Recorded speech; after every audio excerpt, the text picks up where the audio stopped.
Welcome back to the deep dive. Great to have you with us as we zero in on what really matters. Today, it's more than just a new gadget. We're looking at Apple's new AirPods Pro 3. And honestly, these seem like a pretty big step in how we interact with, well, everything. Sound, health, communication. They're not just for music anymore, right? It feels like a real evolution in personal audio tech. Let's unpack this. Absolutely. And what's fascinating here, like you said, is just how broad the scope is now. Our mission today, let's cut through the hype, pull out the key insights from Apple's announcement. We want to really focus on what these new features mean for you, the listener, because we're seeing this blend of incredible sound, yes, but also health tracking and honestly some breakthrough communication stuff too. Okay, let's dive in. Sound quality first. That's the core job, right? Apple's throwing around terms like unbelievable sound quality, big words for tiny earbuds. What actually makes it better this time? What's the tech? Well, there are two main things really driving that. First up is something they call a new multi-port acoustic architecture. Think of it like tiny, precisely engineered vents or channels inside the earbud. It's all about controlling airflow much more precisely than before. And that precision, well, it helps create a really exceptional spatial listening experience. Makes audio feel wider, more dimensional. Okay, so better air control for better sound space. What's the second thing? That's the next generation adaptive EQ. This is smart stuff. It's not just static EQ. It listens to how sound reflects in your specific ear canal and adjusts the audio in real time. The result they're aiming for is dramatically better bass response. Like really feel it. Plus, it widens the soundstage, makes it easier to pick out individual instruments, voices. Just brings this vivid clarity across everything. Music, shows, even calls. Real-time adjustment sounds impressive. More engaging sound overall then. But okay, let's switch gears to silence. Active Noise Cancellation, ANC. Apple's making some, frankly, kind of wild claims here. World's best in-ear ANC. Really, is that much of a jump? It seems like a significant leap, yeah. The numbers they've put out are, well, they're notable. They're saying the Pro 3 removes up to twice the noise of the AirPods Pro 2. Twice? Wow. Yeah, and compared to the original AirPods Pro. Up to 4 times more noise cancellation. Okay, 4 times is huge. How are they doing that? It's a combo. They're using new ultra-low noise microphones, better at hearing the noise they need to cancel. Then there's the advanced computational audio. Faster chips, smarter algorithms analyzing that incoming sound and creating the anti-noise signal much more accurately. And, interestingly, new foam-infused ear tips. That gives you better passive isolation even before the electronics kick in, just a better seal. Ah, so the physical fit helps the tech work better. Exactly. And if you connect this to the bigger picture, it means a much, much quieter personal bubble. Think commuting, open offices, or just wanting quiet at home. It should be a noticeable difference. Plus, and this is important, they've boosted battery life with ANC on. That's 8 hours now. 8 hours. Yep. That's a 33% bump from the last generation. Enough for a long flight, a full workday. That's pretty practical. That is a game changer for travel or focus work. Okay, but total silence isn't always the goal. What about hearing things you need to hear, like announcements or someone talking to you? How does personalized transparency handle that? Is it less awkward now? Right. That's the idea behind personalized transparency. It's meant to make your own voice sound natural when you speak. And crucially, make the voices of people talking to you sound clearer, more present, almost like you're not wearing them. It intelligently lets in those important sounds traffic, maybe a colleague asking a question, but keeps them balanced. So you can stay aware, have a quick chat without yanking the earbud out constantly. It's about blending the digital and real world more smoothly. That seamless blend is key. Okay, beyond sound and silence, let's talk about the feel, the physical fit. Apple's promising the most secure and best-fitting AirPods ever. And you mentioned the new tips, but there's more to it, right? This sounds like some serious R&D. Oh, absolutely. This wasn't just a minor tweak. They're talking about unparalleled research. Yeah. Get this. They used data from over 10,000 unique ear scans. 10,000. Yeah, plus insights from more than 100,000 hours of user research, trying to understand all the different ear shapes out there. Based on that, they actually re-engineered the internals to make the whole earbud smaller and lighter. Smaller helps. Definitely. Yeah. And here's a fascinating detail. They analyzed the geometry of the ear tip's position relative to the main body. They used a data set of over 300 million points anatomical data to align it better for stability, so it sits more securely. Wow, 300 million data points for stability. That's intense. It really is. And as you mentioned, the new foam-infused tips now come in 5 sizes, including a new XXS. That should mean way more people can find that perfect snug seal. which helps with sound, ANC, and security, and they boosted the durability too, IP57 sweat and water resistance. So yeah, built effort for workouts or getting caught in the rain. Okay, that level of detail on fit is impressive. And speaking of workouts, you mentioned resistance. But these AirPods Pro 3 are doing more now, right? They're actually tracking health metrics, like heart rate. Exactly.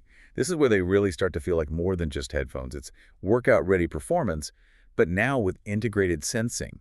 They've put in Apple's smallest custom heart rate sensor. It's a PPG sensor, photoplethysmography. PPG. Okay. How does that work in an earbud? It shines invisible infrared light, pulsed hundreds of times a second, 256 times per second actually, into your skin. Then it measures tiny changes in how that light is absorbed by your blood flow. That corresponds to your heart rate. It's pretty accurate tech. Ah, so your earbuds are now a heart rate monitor. Essentially, yes. And that data flows right into the fitness app on your iPhone. So you can track heart rate during workouts, see calories burned, close your rings. It works across over 50 workout types. And here's something really new. Workout Buddy. This uses Apple Intelligence. Right, Apple Intelligence, that's their new AI system, basically. Yeah, it's their term for the integrated AI features, both on-device and cloud-based, making things more personalized and proactive. So, Workout Buddy uses this AI and your real-time data, your history, and gives you personalized motivational feedback during your workout. Like a coach in your ear. Sort of, yeah. Tailored insights. Hmm. And if you use Apple Fitness Plus Wing, you'll see your metrics, heart rate, calories, rings right on the screen in real time. It does raise that question, doesn't it? How does having this kind of biometric data constantly available from your earbuds change how you think about fitness and health day to day? It really does. It makes health tracking incredibly seamless. Okay, from personal health to global connection. Live translation. This sounds potentially huge. Is it really like having a universal translator in your ears? How well does it work? It's a really exciting step in that direction. Live translation lets you communicate in person across different languages. Again, it uses that computational audio and Apple Intelligence. The cool part is the hands-free aspect. You just speak naturally, wearing your AirPods, and the system helps translate for both you and the person you're talking to. Okay, so if the other person doesn't have AirPods. Then you can use your iPhone, turn it sideways, and it shows a live transcription of the conversation for them to read. But the really neat scenario is if both people have these AirPods Pro 3, the system can subtly lower the volume of the other person's actual voice in your ear, letting you focus on the translated audio while still, maintaining that face-to-face connection. That's clever. Which languages does it support now? Right now, it's launching with English, French, German, Portuguese, and Spanish. And they've announced 4 more coming by the end of the year. Italian, Japanese, Korean, and Chinese simplified. It's definitely aimed at making those cross-language interactions feel much more fluid and natural. That could genuinely change travel and international business. Amazing. Beyond translation, Apple often talks about hearing health more broadly. What's new on that front with the Pro 3? They're definitely continuing that focus. It's about protecting your hearing and offering assistance. So minimizing exposure to loud sounds is still key. And for users in the EU and UK, there's a new hearing protection feature coming, tied to specific certifications there. Also because the ANC is so much better now. Right, quieter environment. Exactly. It apparently makes it easier and more effective for users to take the existing hearing test feature on their device to get that personalized profile. And for people who might need a bit of help in noisy places, like say a loud restaurant, there's automatic conversation boost. Conversation boost. Yeah, it intelligently amplifies the voice of the person you're talking to while simultaneously reducing the background noise. Like a smart hearing aid function, almost. And remember we talked about transparency mode.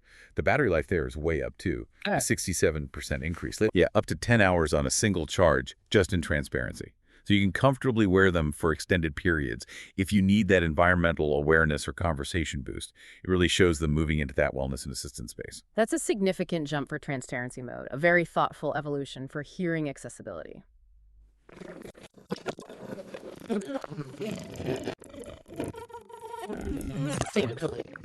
How do these fit into Apple's environmental goals? Good question.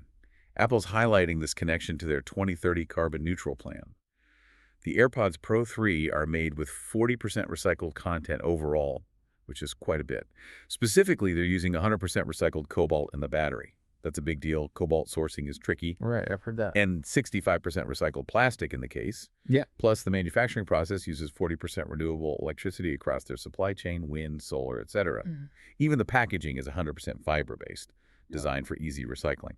So it's definitely part of their wider sustainability push. It's good to see those numbers and the focus on materials and energy. Okay, the practicals. For listeners thinking, okay, I might need these, what's the damage? Price, and when can we get them? All right, the starting price is $249 in the U.S.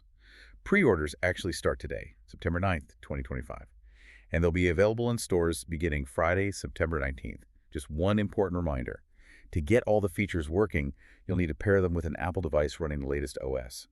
And some of those really smart features like Workout Buddy and live translation rely on that Apple Intelligence AI we mentioned. Right, need the ecosystem for the full magic. Okay, so wrapping this deep dive up, it really feels like the AirPods Pro 3 are more than an iteration. It's a substantial leap forward, isn't it? Across sound, that super personalized fit, the health tracking, the communication features, they've really packed it in. Absolutely. It underscores this trend we're seeing where these personal audio devices, they're becoming really integral. Integral to our wellness, our productivity, how we connect with the world.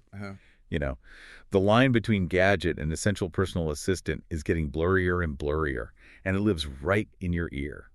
So what does this all mean for you listening? Here's something to think about.